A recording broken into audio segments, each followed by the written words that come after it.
Denganilah tiada kata lelah. Welcome to Pomini, podcast IMM terkini. Assalamualaikum warahmatullahi wabarakatuh. Baik lagi ke Pomini, podcast IMM terkini bersama saya Deden Saputra yang akan menemani beberapa menit kalian ke depan. Nah, gimana nih Sobat Marun kabarnya? Semoga sehat terus ya di masa pandemi ini. Kali ini kita kedatangan bintang tamu spesial yang pernah menjabat sebagai Kabider PKIMM Jaktim periode 2018 dan periode 2019, yaitu Kak Yeni. Halo Kak Yeni. Halo Deden. Halo Kak, gimana nih kabarnya Kak? Alhamdulillah baik banget nih. Alhamdulillah. Terus kesibukannya Kakak sekarang apa Kak? Aku sekarang jadi pegawai swasta di PT Asian Paints Indonesia. Sebagai apa tuh Kak? Sebagai tax officer. Tax officer. Oh. Nah, sebelum masuk ke inti podcast, gimana kalau misalnya Kakak perkenalan dulu nih sama Sobat Marum? Siapa tahu ada yang mau kenalan, kan ada pepatah tuh bilang tak kenal maka tak sayang. Oke. Nah, makanya siapa tahu ada yang mau kenalan gitu. Boleh Oke. diperkenalkan diri dulu Kak? Ya, halo Sobat Marun. Namanya saya Yeni. Saya lahir di bulan Juni 1998 dan alhamdulillah saya sudah menyelesaikan jenjang S1 di Universitas Muhammadiyah Profesor Dr. Hamka untuk jurusan akuntansi. Dan juga kalau teman-teman mau silahkan follow Instagram saya Yeni Ilyas, bisa dicek di situ. Mungkin itu aja ya yang bisa saya kenalkan. Nah, jangan lupa di follow juga tuh IG-nya Kak Yeni, siapa tahu ada yang mau kenalan lebih lanjut kan. Iya, boleh banget kok. Nah, kali ini tuh kita akan membahas tentang kiat sukses dalam organisasi dan akademik. Sebelumnya kan Kakak jadi Kabider kan di PKIMM.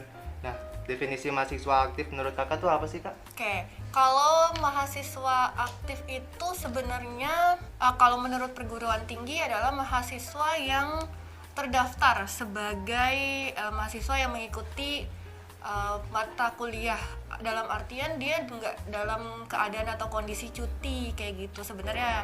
Tapi mungkin di sini lebih ke arah mahasiswa yang aktif organisasi, itu kita biasanya sering nyebutnya itu sebagai aktivis mahasiswa atau mahasiswa aktivis. Nah, biasanya kalau mahasiswa aktivis itu adalah yang mahasiswa yang memang kegiatannya bukan hanya belajar aja gitu di kampus, tapi dia punya kegiatan ikut organisasi, ikut lembaga-lembaga eksternal lainnya gitu yang ada di kampus. Itu sih kalau misalkan kita ngomongin terkait mahasiswa aktivis. Oh gitu. Jadi penting gak sih menurut Kakak jadi mahasiswa aktif di perkuliahan? Itu kalau menurut aku penting banget ya, soalnya selain kita kuliah untuk belajar, kita juga dituntut untuk punya pengalaman yang mungkin nanti akan kepake pada saat kita lulus dari kuliah kan, entah itu pengalaman dalam berorganisasi, manajemen ataupun lainnya. Itu sangat penting karena pertama kita itu bisa membangun pola pikir kita itu berkembang pada saat kita ada di organisasi. Dan menurut saya itu sangat penting dan sangat dibutuhkan di dunia kerja khususnya kayak gitu. Itu organisasi bisa nambah ke CV juga ya Kak? Nah iya benar, bisa nambah ke CV, bisa mempercantik iya, ya. Biar nggak kosong-kosong banget CV-nya kan? Iya Kak? betul. Nah, gitu. Kan jadi mahasiswa aktif tuh salah satunya ikut organisasi ya Kak? Nah, organisasi itu apa sih Kak? Organisasi itu mungkin teman-teman bisa cari juga ya di KBBI atau lainnya, tapi kalau saya mendeskripsikan adalah sebuah lembaga atau tempat atau mungkin kita sebut wadah ya. Wadah yang bisa membuat kita berkembang, terus juga bisa membantu kita untuk menemukan skill kita tuh kayak gimana sih gitu. Biar perkuliahannya juga nggak monoton banget ya Kak? Iya betul. Gitu. Jangan sampai kita kuliah hanya sekedar berangkat dari rumah terus nyampe kuliah belajar, setelah belajar pulang kayak gitu. Jangan sampai kayak gitu, jangan jadi mahasiswa yang kupu-kupu. Nah gitu. Ini kan dulu Kakak pernah dapat beasiswa nih di Dewan Pimpinan Pusat IMM. Itu boleh ceritain nggak Kak, kayak beasiswanya tuh apa, terus cara dapetnya gimana, terus Kakak belajarnya apa aja? Oke. Ya jadi sebenarnya dulu tuh aku tuh udah semester 7 ya. Semester 7 itu aku kayak udah mikir nih nanti setelah lulus kuliah mau ngapain. Terus kayak apa aja yang udah aku dapatkan di organisasi dan kuliah gitu, terus apa yang harus aku tambahkan gitu, kemampuan atau skill apa yang kurang. Nah kebetulan aku merasa bahwa kayaknya kemampuan atau skill bahasa Inggris aku tuh kurang banget gitu, dan kebetulan Dewan Pimpinan Pusat IMM itu mengadakan sebuah program namanya Jasmine English Scholarship, semacam program beasiswa untuk teman-teman atau kader-kader IMM dalam pelatihan bahasa Inggris kayak gitu. Dan di situ kita full dibiayain oleh DPP IMM. Nah, cara daftarnya itu gampang banget kok teman-teman. Biasanya program ini dilakukan setiap tahun. Setiap tahunnya itu bakalan ada semacam kayak informasi dari Instagram DPP IMM terkait program ini. Nanti teman-teman bisa cek Instagram DPP IMM. Nanti setelah itu bisa langsung isi formulir pendaftarannya, dan nanti akan ada tahap-tahap seleksinya kayak gitu.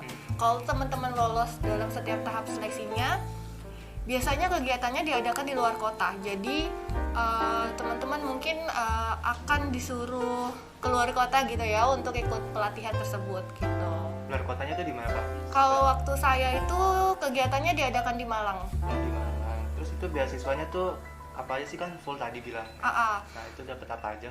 Beasiswanya itu kita dapat biaya untuk pelatihan, biaya transportasi di sana, terus juga uang saku selama di sana kayak gitu. Pokoknya intinya kita cuma bawa baju dan badan aja gitu. Keren banget sih itu. Terus ada nih Kak, anggapan orang-orang jadi mahasiswa aktif ikut organisasi ngehambat pembelajaran, capek, bikin IPK turun dan lain-lain. Emang itu bener ya Kak? Mungkin bagi beberapa orang benar ya, karena seseorang pasti punya prioritasnya masing-masing, dan gak semua orang bisa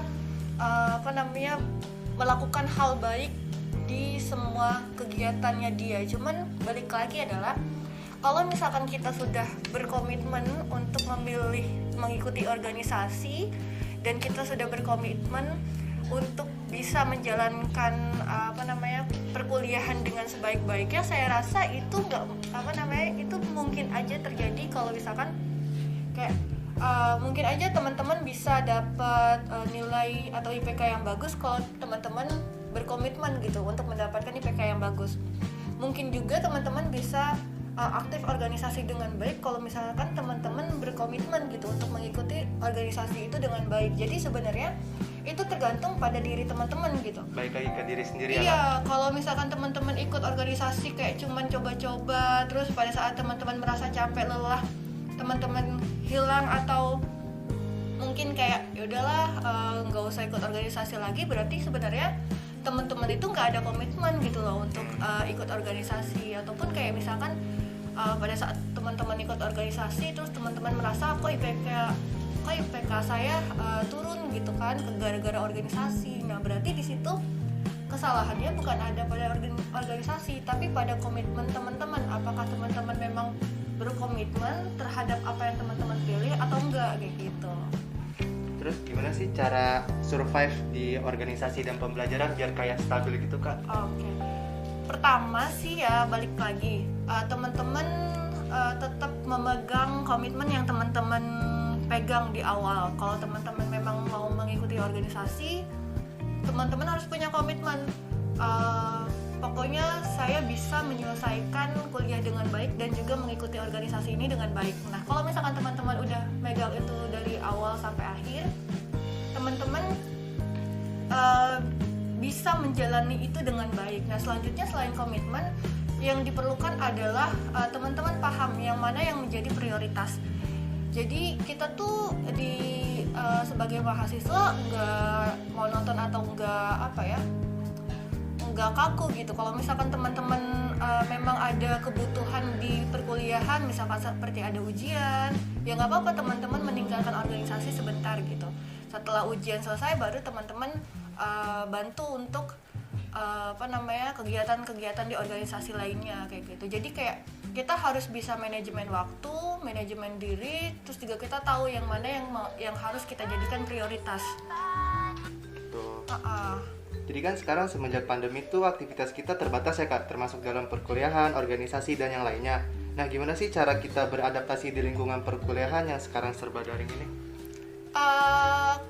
Kalau misalkan saya ngasih saran, boleh ngasih saran ya, karena kan saya udah lulus, jadi sebenarnya saya juga nggak tahu sih gimana kondisi atau keadaan kalau misalkan kita kuliah secara daring, gimana rasanya, karena saya sudah tidak kuliah lagi kan. Cuman kalau menurut saya sih pertama adalah teman-teman harus have fun, jangan terbebani dengan dengan kondisi kuliah daring ini gitu. Karena kalau misalkan di awal teman-teman udah merasa terbebani dengan kondisi seperti ini, nanti ke depannya bakalan terbebani juga. Jadi nggak enjoy.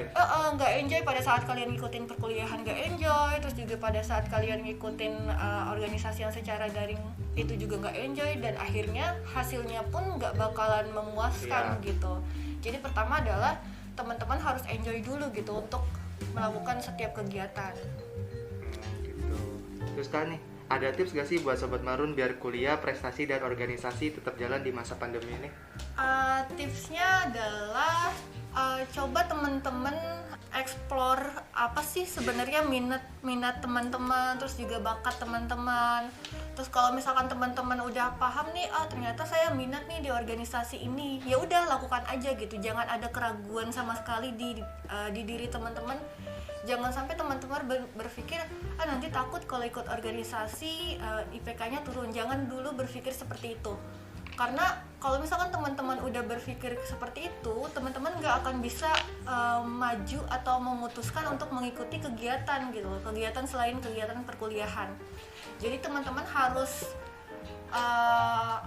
beranikan diri untuk mengikuti organisasi. Misalkan ada, kalau di FEB UHAMKA kan ada Hima akuntansi dan manajemen, Hima ekonomi Islam, terus juga ada PKIMM FEB UHAMKA gitu kan. Ada UKM juga. Ada UKM-nya juga. Nah, teman-teman boleh pilih organisasi apapun yang teman-teman mau, yang teman-teman minati. Setelah teman-teman memilih, teman-teman tahu gitu kan, ternyata organisasi itu seperti ini gitu. Kalau misalkan sesuai dengan visi misi teman-teman, tujuan teman-teman, ataupun mungkin minat teman-teman, silahkan jalani dengan sebaik-baiknya gitu. Kalaupun misalkan nanti nggak sesuai gitu dengan apa yang teman-teman mau gitu, nggak apa-apa, teman-teman boleh memilih untuk keluar gitu, daripada kan teman-teman merasa terbebani gitu kan di organisasi. Itu nggak apa-apa kalau teman-teman emang nggak sesuai gitu. Lebih baik mencoba dulu terus gagal daripada nggak mencoba sama sekali ya Kak? Iya betul, karena kalau misalkan teman-teman nggak mencoba sama sekali, itu teman-teman nggak bakalan tahu yang mana yang organisasi baik untuk teman-teman, yang mana yang bukan baik ya, maksudnya organisasi yang cocok sama teman-teman, dan yang mana yang organisasi yang nggak cocok sama teman-teman. Karena kita tuh kalau peribahasa tuh kita tuh harus makan, misalkan makan rendang dulu biar tahu itu rendang rasanya gimana gitu kan. Kalau misalkan kita nggak makan rendang, kita kayak bakalan berspekulasi terus, ini rendang kayaknya asin nih, ini rendang kayaknya pedes nih kan, biasanya kayak gitu kan. Jadi makanya coba dulu, ikutin semua organisasi yang ada, tapi juga harus ada batasannya ya. Kalau teman-teman merasa nggak mampu untuk ikut semua organisasi, ya udah pilih beberapa aja yang sekiranya teman-teman mampu. Iya, gitu. jangan ikut semua organisasi juga, ntar malah nggak bisa ini lagi, nggak bisa memuaskan hasilnya kan. Iya betul, jangan istilahnya jangan serakah lah ya, jangan serakah untuk ikut semua organisasi, karena kan manusia itu punya batas, badan kita juga kan pasti ada rasa lelahnya, terus juga kayak pengen me time dulu gitu kan.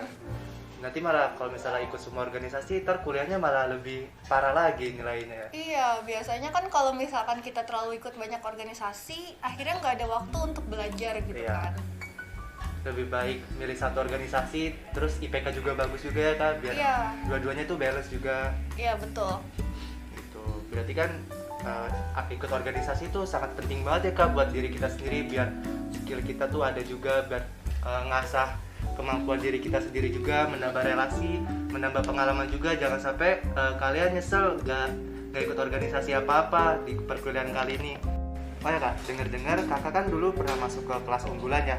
Boleh diceritain nggak kak, gimana sih kok bisa masuk ke kelas unggulan? Terus itu kelasnya ngapain aja? Oke, jadi tuh kelas unggulan itu sebenarnya kayak program dari fakultas gitu loh. Program dari fakultas, cuman dia itu ada beberapa syarat kalau misalkan kita mau masuk ke kelas unggulannya. Nah, yang pertama itu adalah IPK. IPK semester 1 kita itu minimal itu 3,5. Nah, kita kalau misalkan mau masuk harus punya IPK 3,5. Nah, selanjutnya adalah di beberapa matkul kalian harus dapat nilai A, yaitu matkul matematika, bahasa Inggris, dan akuntansi.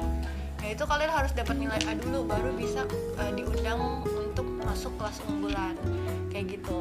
Kalau masuk kelas unggulan sampai semester akhir juga terus ini ya, kelas unggulan? Iya, betul. Kalian sampai semester akhir itu wajib banget ikut di kelas unggul. Jadi kalian gak bisa ketemu temen-temen yang lain Abang. gitu loh. Iya, nggak bisa ketemu teman-teman yang lain selain anak-anak unggul gitu. Itu persaingannya gimana sih kak di dalam? Wah, ya namanya kelas unggulan ya, kalau dibilang persaingan sih dilihat dari mahasiswanya ya rata-rata mereka emang pada ambis ya, karena memang isinya adalah mahasiswa yang akademiknya bagus, IPK-nya bagus, dan yang memang punya keinginan kuat untuk belajar. Tapi sih nggak jarang anak-anak unggul itu ikut organisasi juga, jadi nggak hanya fokus di kuliah, tapi mereka juga ada yang ikut hima, ada yang ikut IMM juga, kayak gitu. Kalau misalnya udah masuk ke kelas unggulan nih kak, terus IPK-nya turun, itu bakal dikeluarin nggak sih dari kelas unggulan? Oke, kalau misalkan kalian udah masuk kelas unggul tapi IPK-nya turun, itu biasanya ada surat peringatan sih, semacam kayak SP gitu. Misalkan IPK kalian turun nih di bawah 3 gitu. Biasanya ketua prodi, kaprodi masing-masing jurusan itu kayak ngasih semacam peringatan gitu. Kenapa IPK-nya turun? Kalau misalkan karena masalah ini nanti bisa dibantu sama kaprodinya. Terus kalau misalkan kalian merasa kayaknya terlalu berat kak di kelas unggul, terlalu berat misalkan, biasanya kaprodi menyarankan ya udah kalau misalkan gak kuat bersaing di kelas unggul ya silahkan pilih kelas reguler kayak gitu. Soalnya mungkin ya banyak sih kasus yang masuk kelas unggul untuk lebih berkembang tapi malah kayak merosot karena memang persaingannya Gak bisa survive? dia nggak bisa survive karena persaingannya sedikit ketat gitu. Terus apa sih benefit yang didapetin dari kelas unggul itu? Kalau di kelas unggul itu pertama kita bisa bilang mendapatkan perhatian penuh dari kaprodi atau jurusan ya. Jadi kalau misalkan fakultas FEB itu ada kegiatan apapun itu biasanya kelas unggul diikut sertakan kayak gitu. Nah, terus juga kita itu ada semacam pelajaran tambahan khususnya untuk bahasa Inggris dan juga mata kuliah yang berhubungan dengan jurusan. Kayak misalkan kalau di jurusan akuntansi misalkan ada mata kuliah fokus yaitu akuntansi misalkan. Nah, itu ada kelas tambahan untuk pelajaran akuntansinya supaya teman-teman kelas unggul bisa lebih paham. Terus juga begitupun di jurusan manajemen itu ada semacam kayak kelas tambahan untuk matkul-matkul manajemennya kayak gitu. Gitu. Terus ya kak, dengar-dengar juga nih ya, kayak ini ada rencana buat lanjutin S2 ke luar negeri ya kak? Iya, insya Allah. Boleh diceritain nggak kak gimana sih plannya buat lanjutin ke S2 nanti? Oke. Sebelumnya mungkin saya sedikit cerita nggak apa-apa ya? Iya nggak apa-apa. Iya, jadi itu waktu semester 7 itu saya kayak bingung tuh kayak masa depan saya mau ngapain sih nanti, apakah lulus kuliah mau kerja ataukah mau jadi apa kayak gitu kan. Biasanya kan kita mikirin masa depan itu pada saat semester 1 ya, tapi saya tuh agak sedikit telat, saya semester 7 baru mikirin masa depan gitu. Dan kebetulan saya juga mengikuti kegiatan tadi kegiatan beasiswa yang dari DPP IMM itu. Nah, dari situ saya ketemu orang-orang baru di mana mereka itu punya impian untuk studi ke luar negeri kayak gitu. Dari mereka pun saya kayak termotivasi untuk bisa melanjutkan studi ke luar negeri.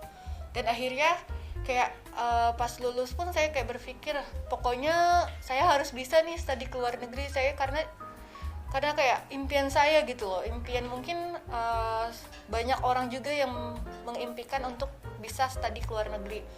Dan sebenarnya kayak susah gitu ya, kayak saya harus punya sertifikat bahasa, saya harus punya banyak pengalaman lain supaya bisa dinyatakan lolos di universitas tertentu di luar negeri kayak gitu. Makanya saat ini kayak saya masih mempersiapkan dari segi bahasanya, dari segi pengalaman yang akan saya branding sebagai sebagai CV di pendaftaran pada saat kuliah di luar negeri kayak gitu. Nah kebetulan juga insya Allah sih tanggal 4 Oktober itu saya akan berangkat ke Jogja untuk ikut pelatihan bahasa Inggris lagi gitu kan. Kebetulan itu adalah salah satu program dari Muhammadiyah, namanya Muhammadiyah Scholarship Preparation Program. Itu beasiswa juga selama 3 bulan untuk belajar bahasa Inggris, dan semua kebutuhan kita di cover sama mereka. Dan kita cuma balik lagi cuma bawa badan dan bawa baju gitu ya. Itu kayak gitu. dapetin infonya dari mana juga ya Kak? Biar kalau misalnya ada juga nih yang mau dapet beasiswa Inggris, itu gimana sih Kak cara dapetin infonya? Ya tentunya kalian harus menjadi kader YMM dulu. Enggak bercanda. Maksudnya kan pada saat kalian ikut organisasi itu bakalan banyak informasi-informasi dari luar, entah itu terkait beasiswa atau mungkin informasi lainnya yang secara berkala bakalan kalian dapetin gitu dari organisasi tersebut. Misalkan kayak organisasi HIMA. Kalau misalkan kalian ikut organisasi HIMA, kalau kalian mau tahu informasi-informasi terkait kompetensi akuntansi atau kompetensi manajemen atau kewirausahaan, itu kalian pasti bakalan dapet di situ.